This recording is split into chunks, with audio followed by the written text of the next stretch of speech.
And for the Pledge of Allegiance.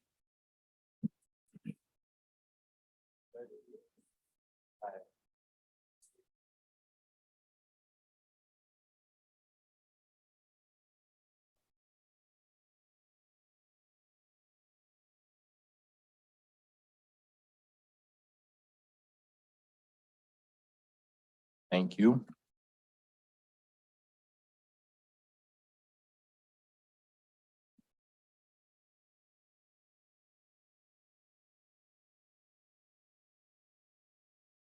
Okay, up next we have roll call.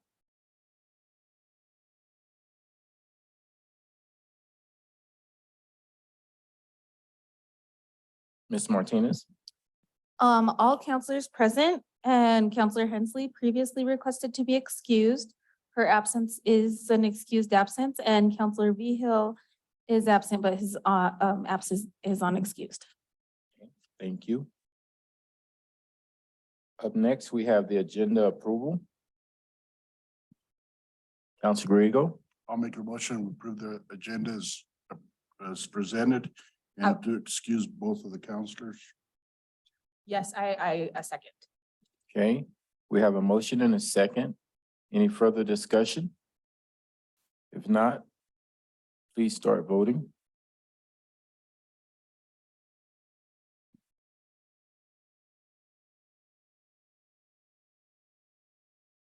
Ms. Martinez. The motion carried unanimously. Okay. Up next on the agenda, we have citizen comments. This is the segment of the agenda to where if you're in the audience and you would like to make any comments, this is the time to where Ms. Martinez will pass the cards that she may have. You're come up to the podium. We do ask that you keep your comments to within 3 minutes. If you are still talking at the 3-minute mark, which we do have a timer, I would politely ask you to end your comments at that particular time. Bruce Rosengren from ASU.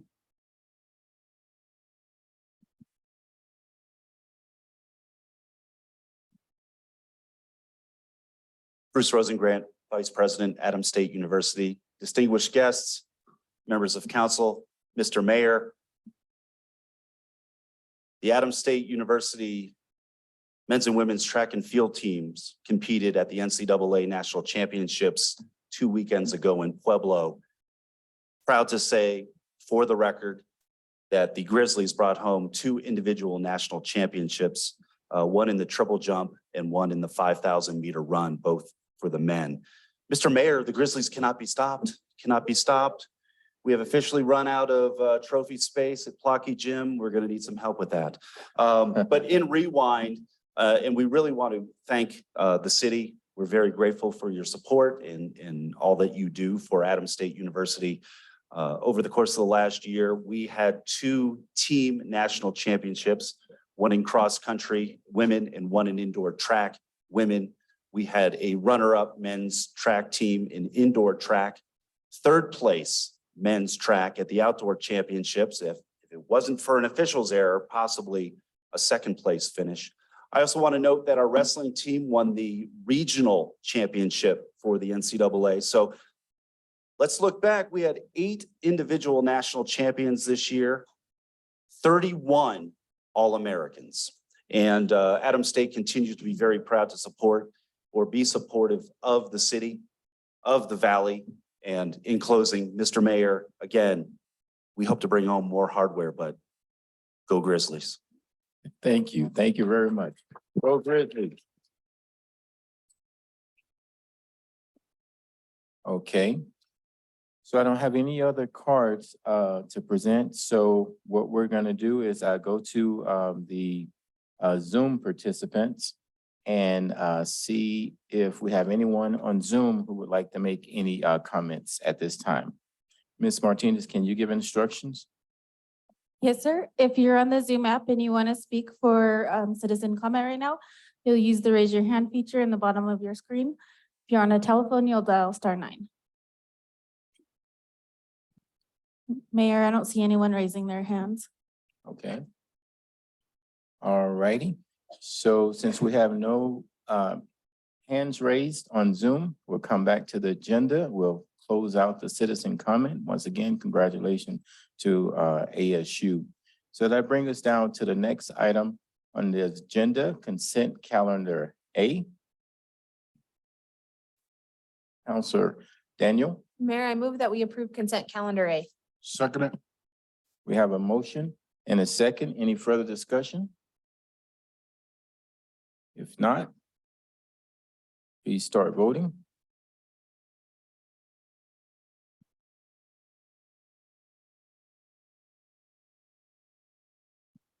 Ms. Martinez? The motion carried unanimously. Okay, thank you.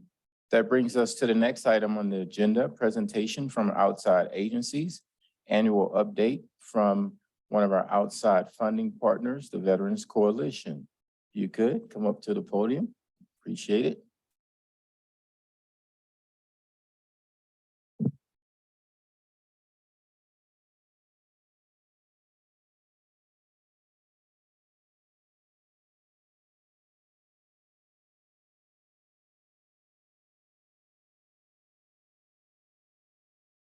Good evening, Mayor and council members. Appreciate the opportunity to come before you this evening to share the state of the Alamosa and Alamosa County Veteran Affairs. My name is Richard Negley. I'm the founder and board president for the Veterans Coalition of the San Luis Valley. In addition, I have a number of other hats I wear, including Veteran Service Officer for the American Legion Department of Colorado and Veteran Service Officer Liaison for the state of Colorado. Let's take a moment and honor our Alamosa veterans and their families. Can I have any veterans who can stand, please rise? Can I also have any related to a veteran, please raise your hand. Thank you very much for your service. We must always remember these because they have made the sacrifices to keep us safe. The status of the Alamosa veterans and veterans of the San Luis Valley is not good. The Veterans Administration, Colorado Division of Veteran Affairs, and San Luis Valley County Veteran Service Officers are not serving veterans as President Abraham Lincoln promised, quote, to care for him who shall have borne the battle and for his widow and his orphan, unquote. Just look around and ask a veteran, how are you being served? According to the VA's FY21 Summary of Expenditures, GDX report that I have provided you have in front of you, you'll notice that in FY21, Alamosa County had 884 veterans, of which 382 were enrolled in the VA healthcare system. The VA released 2 weeks ago the FY22 report. Alamosa's count has decreased to 780, with now 383 enrolled in the VA healthcare system. We believe, however, there are many more veterans which the VA is not aware of in the San Luis Valley. Another number on the report I'd like to call to your attention is the total expenditure column. And FY21, 10.7 million was received in VA compensation by some numbers significantly less than the 884. The columns that you'll see also there explains what some of those compensations are about. In FY22, we're still receiving 10.7 million, but the number of veterans has dropped to 780. Back in FY 2012, which you do not have when the coalition took root, Alamosa County had 1,013 veterans receiving $6 million. Imagine what a difference 10 years has made. Imagine if all 780 Alamosa County veterans were receiving benefits and what that could mean to Alamosa and Alamosa County. Those are tax-free dollars. So again, those numbers for dollars, add 3 zeros, you'll note at the top. In 2018, Congress passed the VA Maintaining Internal Systems and Strengthening Integrated Outside Network Act, what's called the Mission Act. A provision of that law required the VA to do an assessment of VA facilities. This provision, known as the Asset and Infrastructure Review, or AIR Commission, was to modernize and realign the VA healthcare system and look at the VA healthcare system facilities. This is similar to the base closure that was done a few years ago, where the VA looked at all the facilities that it had, and it was a closure or non-closure, winner take all. Colorado's healthcare system was scheduled to close 4 of the 5 clinics in rural Colorado. Alamosa, Salida, Burlington, Lamar, La Junta were scheduled to be closed. Alamosa wasn't, because we made enough noise with the VA that it was too important. Because Congress did not appoint the 9th member to that commission, the commission never ruled, and therefore none of the clinics nationwide were closed, but it is required that that will be done again every 4 years. So we have that coming up ahead of us. And Alamosa is prime target because the VA is closing rural clinics to get back the FTEs and the dollars to put them into Colorado Springs, Denver, Castle Rock. Some rumors say that Pueblo will even be closed. As a result, then veterans are going to have to travel farther because our community healthcare system is not capable of taking that additional load.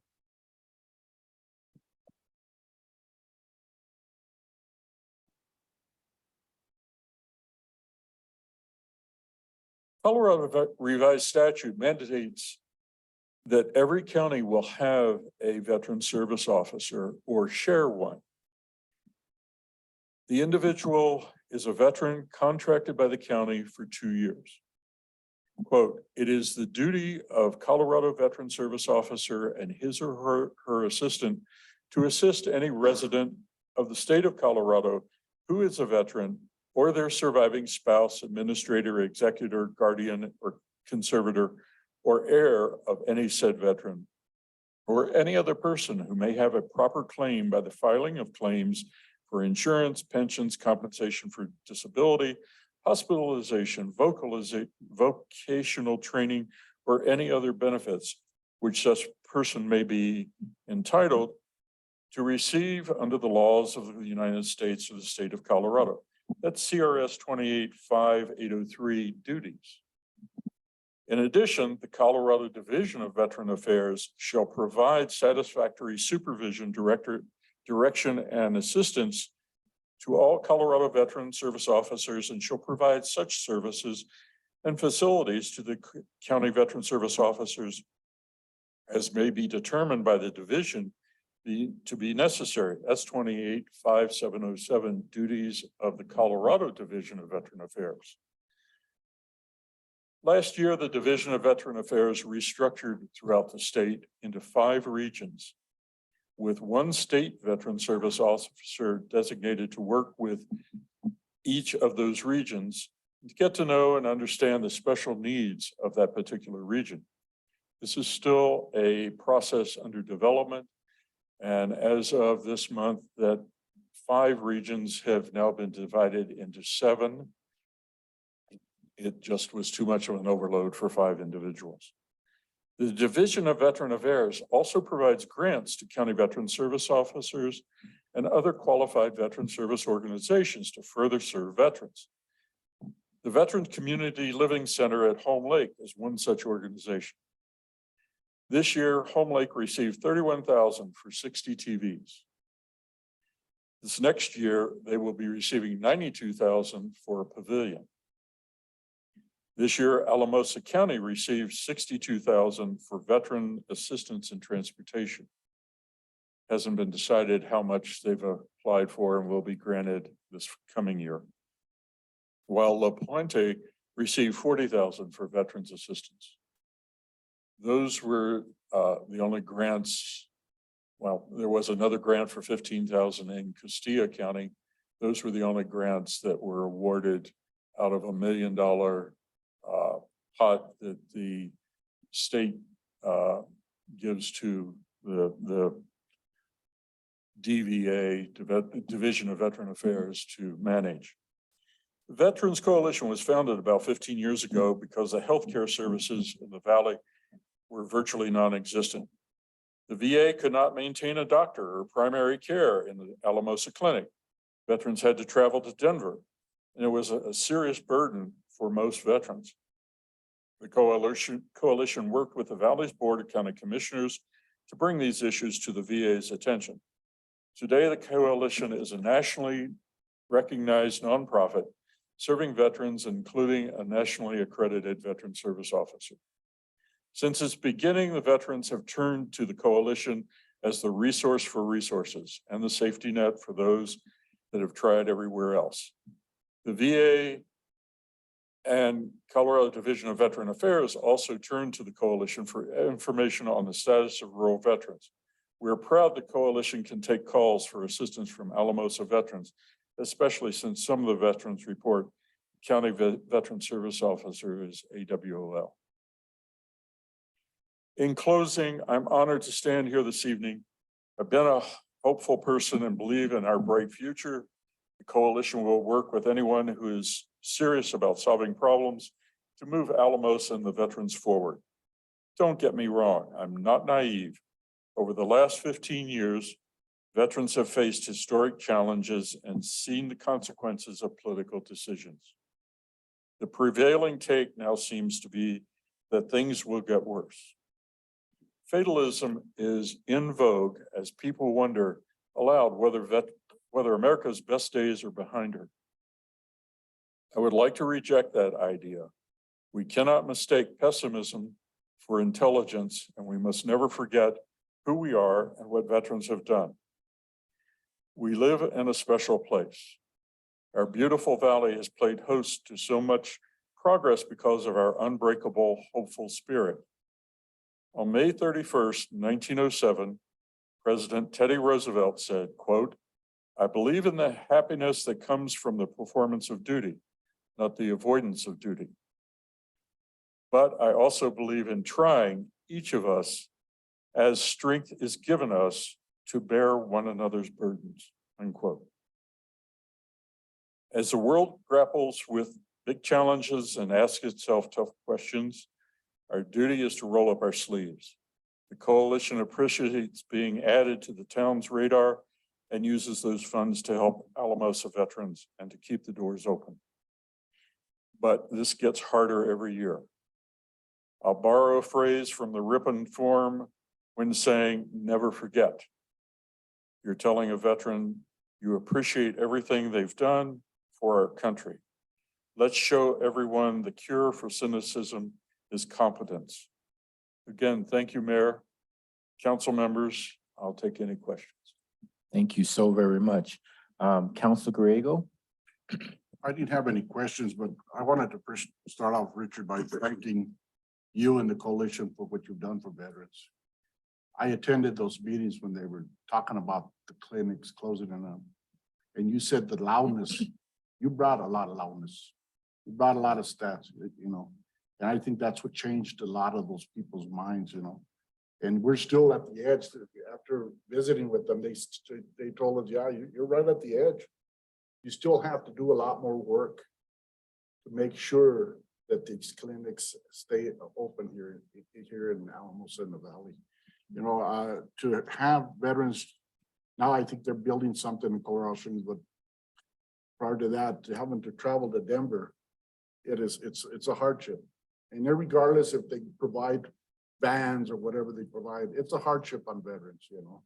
And what you have done and what the community has done to come together, you know, they came back home. We promised we we're going to take care of them. Well, let's do that. We need to do that. And whatever it takes, you know, and sometimes it falls through the cracks. And it's people like yourself that revives that and says, hey, wake up. Let's not forget. Let's not forget what these men and women did for our community, for our country. So I really appreciate what you've done and whatever the city can do to help veterans and the coalition, I'm there to support them 100%. So thank you, sir. Thank you, sir. Thank you, Counselor Grego, Counselor Carson, and then Counselor Daniel, then Counselor Cribs. Richard, thank you for being here. Thank you for talking to us this evening and sharing those words. I myself want to echo what Charlie said. I talked to a lot of people that speak very highly of you, that have worked with you and that you've helped them get their benefits. Couple technical questions I have for you, I guess, is do you know if they have appointed a 9th member to that commission yet? Negative. So that's positive for the clinics, I guess, in that regard. So that's good. And just secondly, I guess not as much of a question, but you know, money's always tight at the city, you know, too, and we try to run a really tight budget.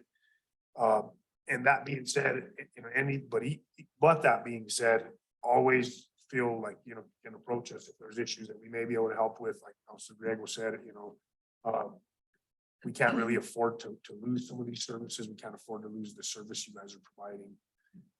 Even if those numbers are dwindling, I don't know what that's indicative of. I have no clue. I'd be talking that up, you know, talking wrong if I said I did, but it's just a service we can't afford to do without. So keep pushing forward and yeah, you know, for sure, come talk to us if things are getting grim or things are, you know, dire for sure.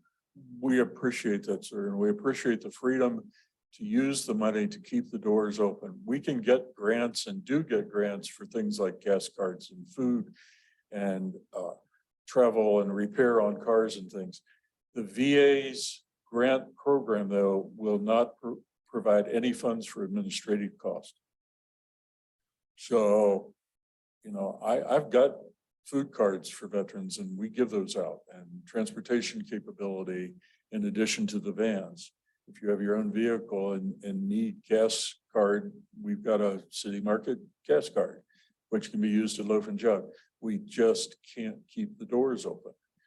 And I don't know if the city's able to help. You can always email Heather and ask if there's from an administrative standpoint, if there's resources or guides, you know, some guidance that they can give you in here in the valley. There's entities that will help write grants, and I don't think the city necessarily has that capability in-house, but they can probably give you some leads on entities that do and who would help with that, because I know I want to say that there's a group right now that's being created just for that purpose. I've heard talk of that, and I don't know if any of you guys have heard any of that, but it's to help facilitate and write grants for, and you might approach the DRG, because I think I've heard that talk there for sure. They're bringing in people and there is money to help smaller communities try to get in the running for some of this money that some of the bigger communities are getting. So even reach out to me. I might be able to get in contact with the DRG, because I'm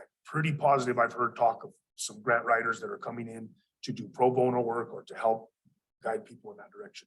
So please reach out to me. Thank you very much. Thank you. Counselor Daniel, then thank- Counselor Crib. Thank you, Mayor.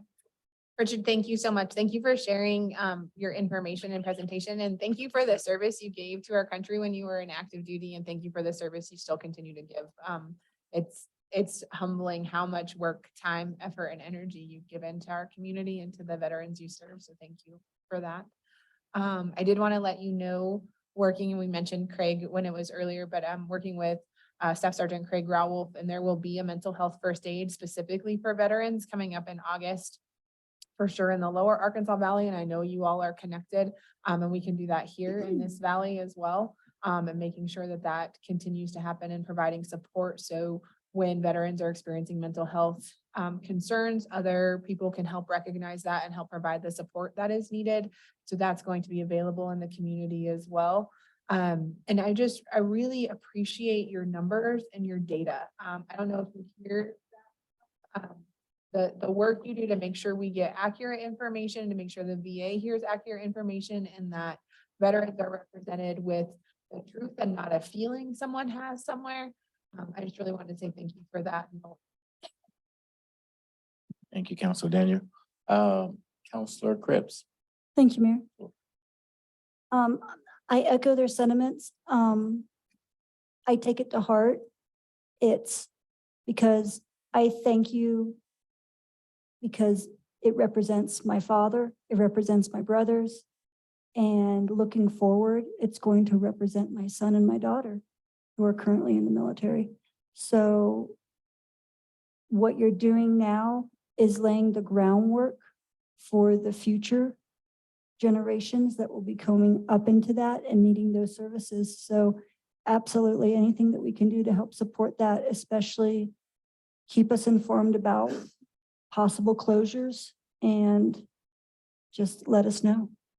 Thank you. Thank you, Mayor. Thank you, Council Krebs. And I'll wrap things up. Thank you so very much, Richard, for your service.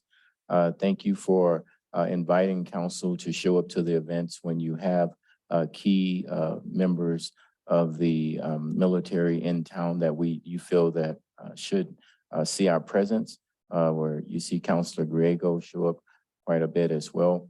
And thank you for being a voice for those who don't have a voice. And I encourage you to continue to do the good work that you're doing. Thank you, sir. Okay. If I may, one more comment with the information I provided. There's going to be an event July 24th. The PACT Act, which we see a lot of discussion about in the news media, actually has a time frame of August the 9th. If you have filed an intent to file by August 9th, it will be retroactive to August 10th of 2022, at least. And both the VA benefit side, the VA healthcare side, and the state Division of Veteran Affairs are going to be down here. So there are going to be some big, more knowledgeable people about the filing of claims and things like that. And even veterans' families, as an example, take a veteran that may have been in Vietnam and exposed to Agent Orange, died from cancer as a result. Spouses and dependents might be able to file for those and get benefits as a result, even with a veteran that has passed. So this is a major move by the VA, and we have been recognized by Washington for this effort, and that's why they're bringing some of the big state dogs down. And I would encourage anyone, please try to get the word out. The more veterans we have, I'd hate to have these big people come and there be three. I'd rather see them standing in line. They will have their own tables to be able to help veterans, and I will help any way I can. Thank you. Thank you, and have a good night.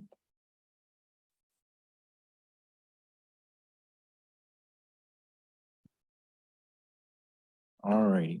Okay, up next on the agenda, advisory board appointments. Ms. Martinez, before we start that process, Yes. we have a couple things we want to bring up to you as far as the ballots.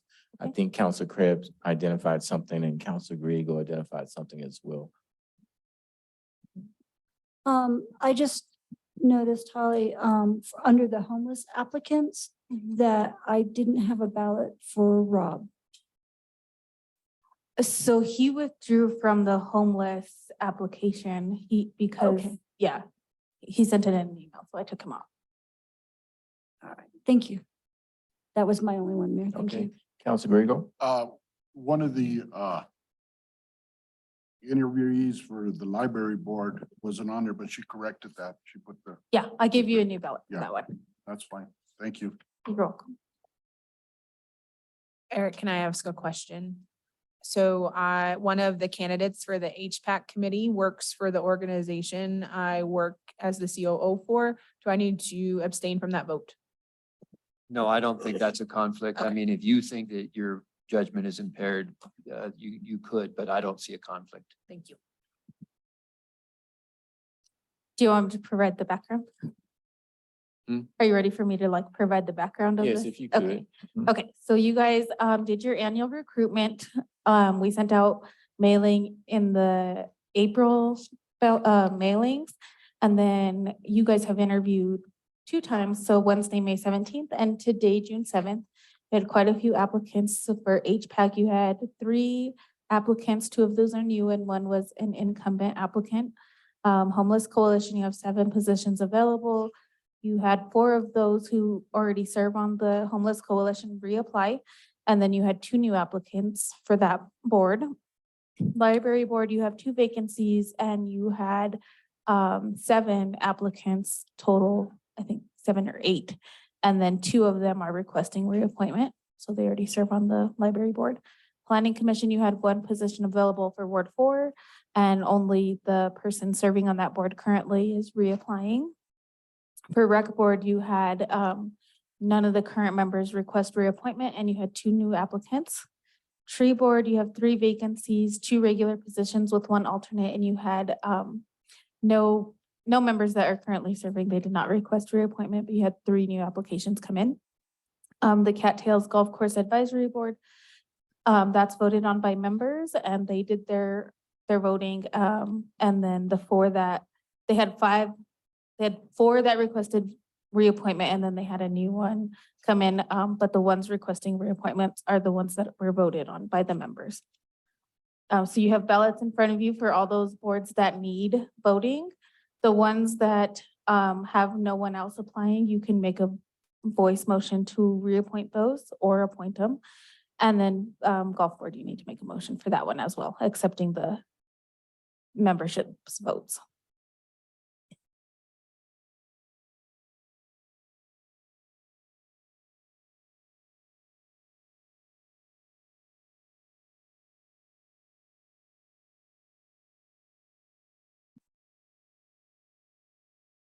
So you want,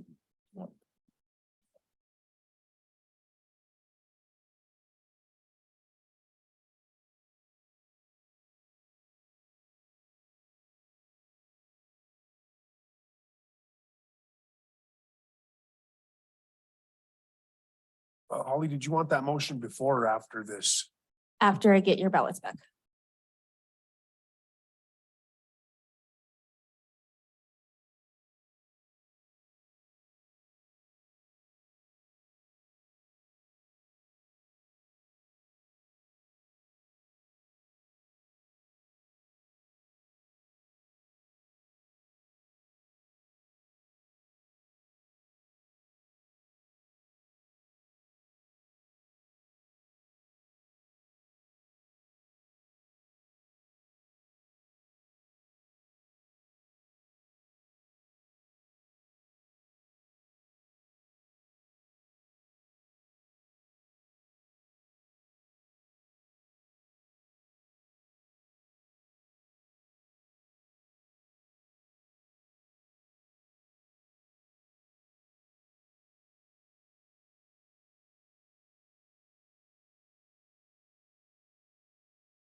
Okay, so for HPAC, you guys did vote for Rob.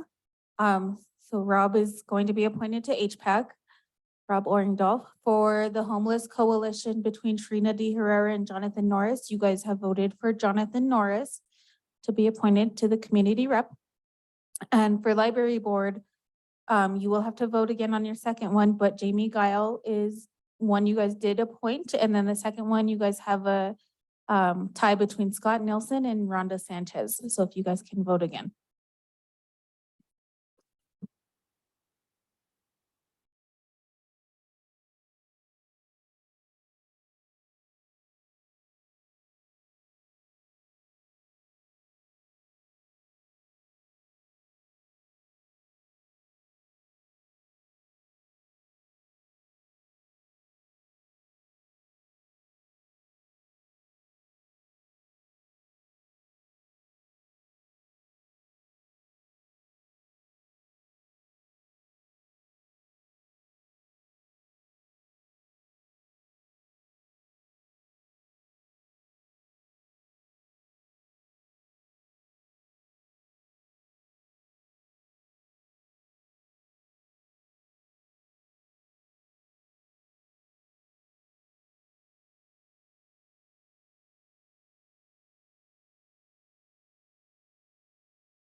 If you're getting your ballot back, you need to vote between Scott and Rhonda.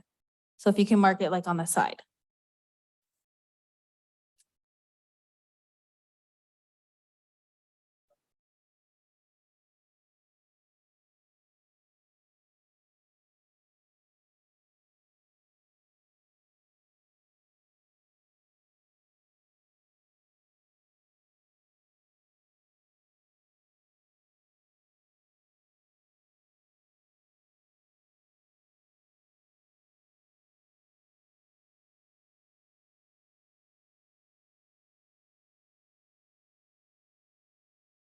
Okay, so it looks like you guys have voted for Rhonda Sanchez to be appointed to the Library Board.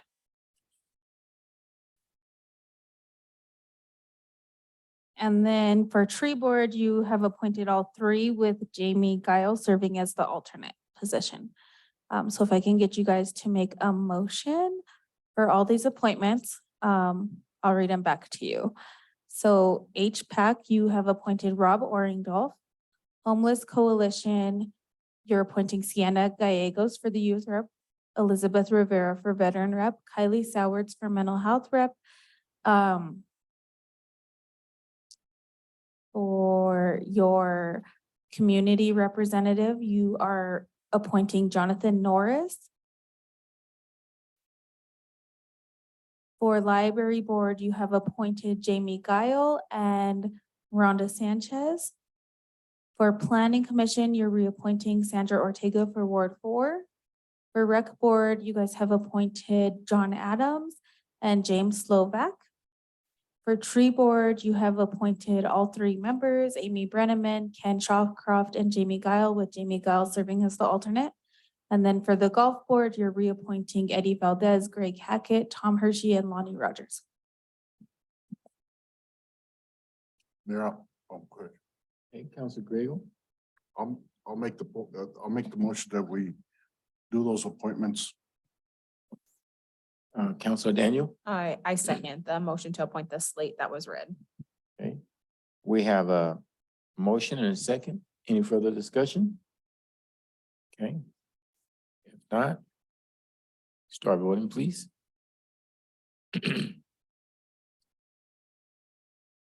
Ms. Martinez. The motion carried unanimously. Okay, thank you. Great job, council. Way to go.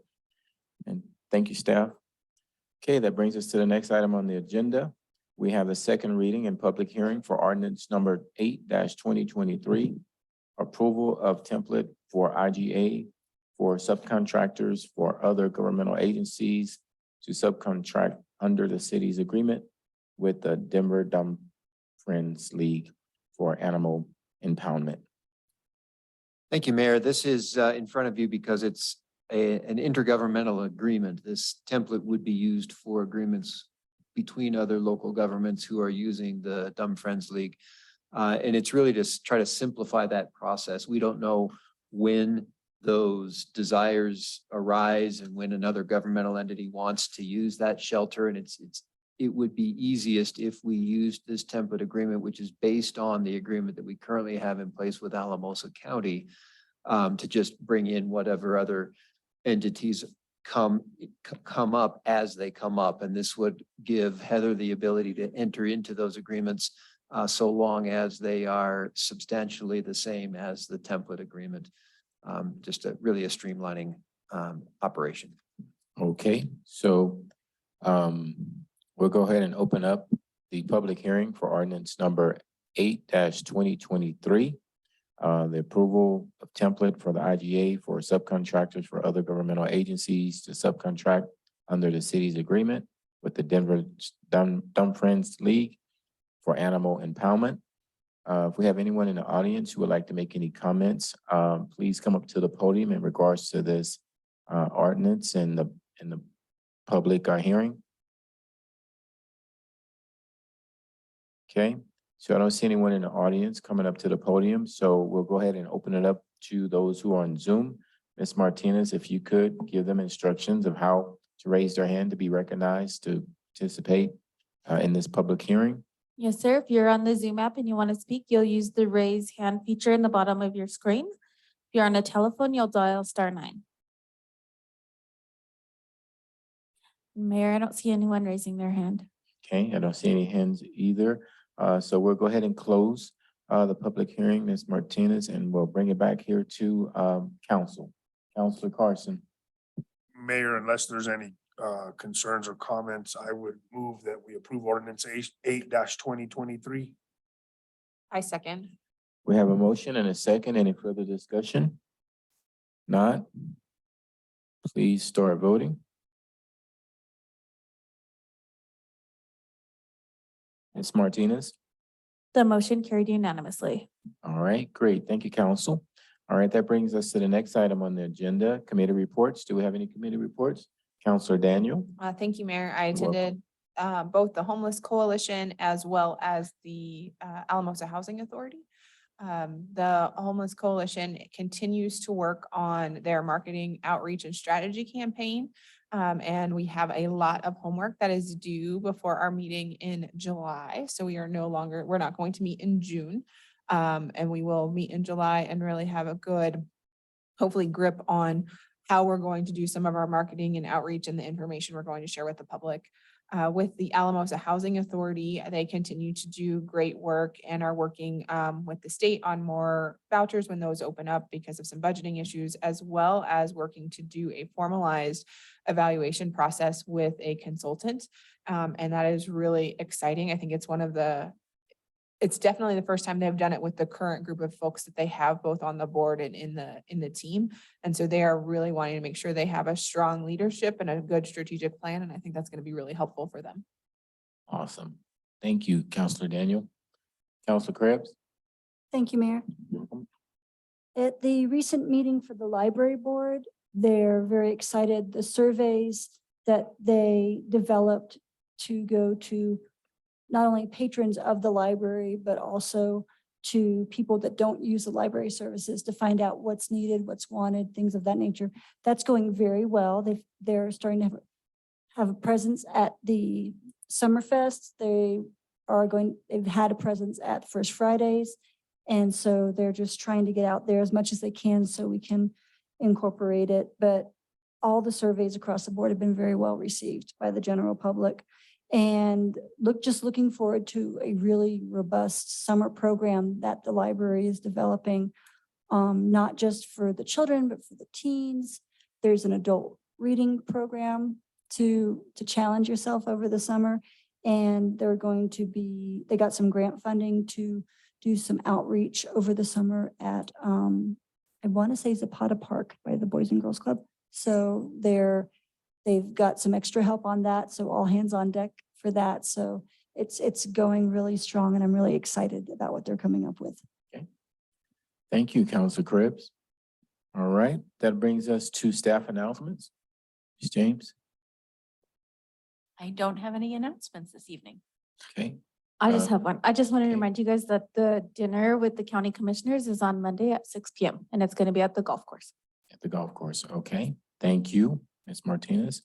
That brings us to the last item on the agenda, council comments. Counselor Daniel. Thank you, Mayor. Welcome. So first I wanted to say thank you. We had a lot of candidates for our boards and commissions this time. It was really awesome. We've gotten a lot of feedback that people read those mailers that come in their electric bill. So thank you, or not their electric bill. The bills that we send, I'm sorry.